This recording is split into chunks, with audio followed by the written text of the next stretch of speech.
Jina langu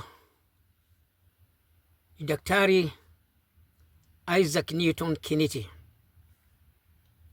Mzaliwa Kenya, nikalelewa Kenya, lakini kwa sasa naishi Connecticut, Marekani.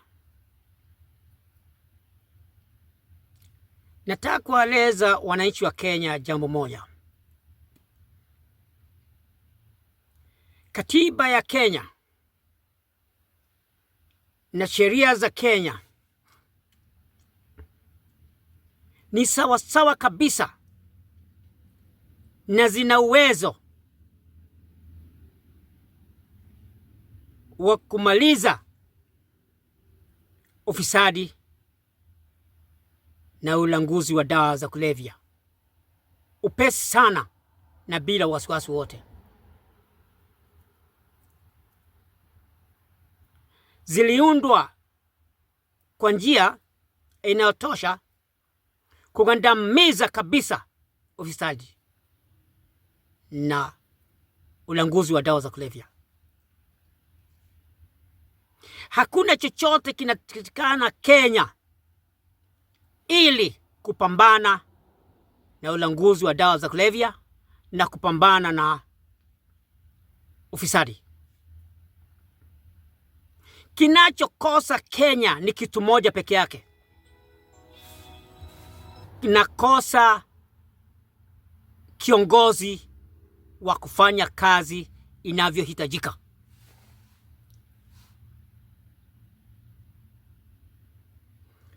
Kusema ya kwamba ati Kenya inahitaji sheria ya kunyonga walanguzi wa dawa za kulevya ni uongo mtupu. Hiyo ni kizingizio ama kwa kizungu scapegoat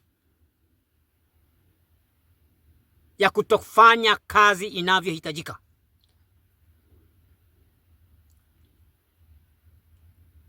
Kenya ikitumia katiba iliyoko na sheria zilizoko, ufisadi na ulanguzi wa dawa za kulevya zinaweza kuondolewa kwa miaka 2 peke yake.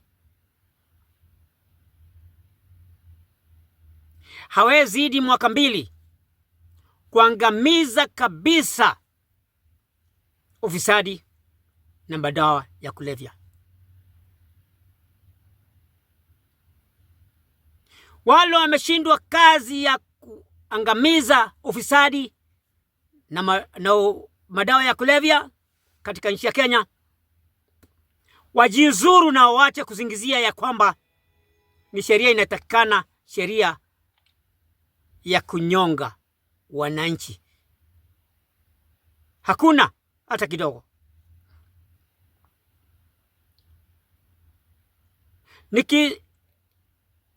Nikisonga kidogo na kuguzia mauaji ya Cyrus Jirongo, ningependa watu wa Kenya wakumbuke ya kwamba watu wengi sana wameuawa kisiasa katika nchi ya Kenya, na wengine kulikuwa na ushahidi mzuri kabisa na wazi kabisa ambao ungefanya kushikwa waliowaua wale waliokufa. Lakini hakuna upelelezi hata moja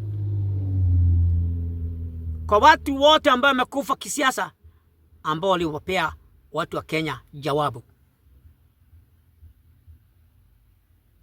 Na hata kuwawa kwa Cyrus Jirongo, nataka kuambia wa Kenya wote wasikagoje jawabu lolote. Wanaotumika kuwaua watu wa Kenya kisiasa ni DCI. Hawa wapelelezi, hawa ndio huwaua watu wa Kenya. Na sina uoga kusema hivyo. sababu nina uhaki ya kusema hivyo.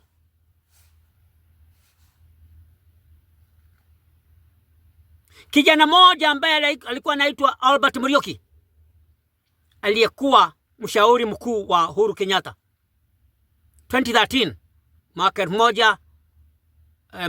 2013, alipotea Disemba 30. Na siku hiyo hiyo ambayo alipotea, alimpigia simu mama yake akamwambia, mama, kwaheri. Na hajawahi kumwambia mama yake kwaheri hapa mbeleni, kulingana na matamshi ya mama yake. Na mama yake akashtuka sana, ndio akamuuliza ni nini, lakini kuuliza ni nini, simu ilikuwa imezimwa, na kutoka siku hiyo hajaonekana mpaka leo. Na kulingana na sayansi ambayo iko leo, hiyo simu peke yake ambayo alipiga mama yake ilikuwa ndio ingefanya waliomteka nyara ama kumua washikwe, sababu labda ingeonyesha pahali alikuwako, lakini hakuna aliyefuata hiyo hata kidogo.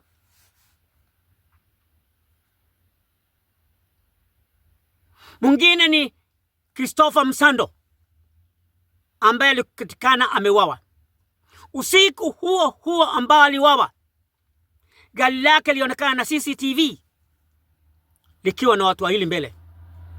Mmoja mama mzito sana aliyekuwa anafanya kazi na IBC kulingana na vile itambuliwa na wenye waliona, na dereva ambaye hakuwa Msando. Huo ulikuwa ushahidi wa kutosha wa kushika wale ambao waliua Christopher Chege Msando. Jako Cyrus Jirongo mwenyewe amesema, alisema ya kwamba maisha yake ilikuwa hatarini. Na usiku huo huo ambao alisemekana alipata ajali, gari lake lilionekana na CCTV likiwa na watu wawili wakiendesha. Huo ni ushahidi mwingine wa kutosha kushika ambao walimuua. Isitoshe, tunaye Jacob Juma ambaye alikuwa ametoa mpaka jina ya mwenye kutaka kumuua na majina ya wale walikuwa wamekombolewa kumuua, na akapeana kwa polisi na akapeana kwa CID, lakini hakuna hata mmoja alishikwa. Kwa hivyo mimi napendekeza hivi kwa nchi ya Kenya,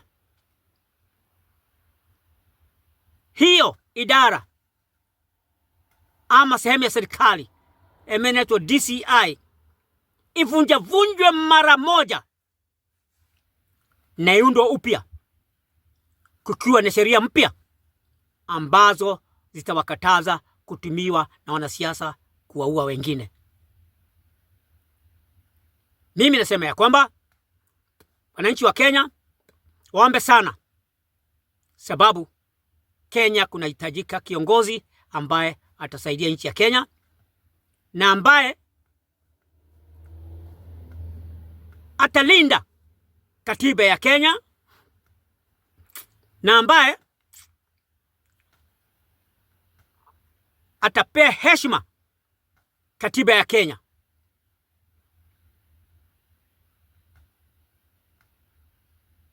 Ndio sheria iweze kufanya kazi. Katiba inatakiwa kulindwa na kuheshimiwa na watu kuitii, ndio Kenya iwe shwari. Asanteni sana. Mungu awabariki na Mungu abariki nchi yetu. Asante.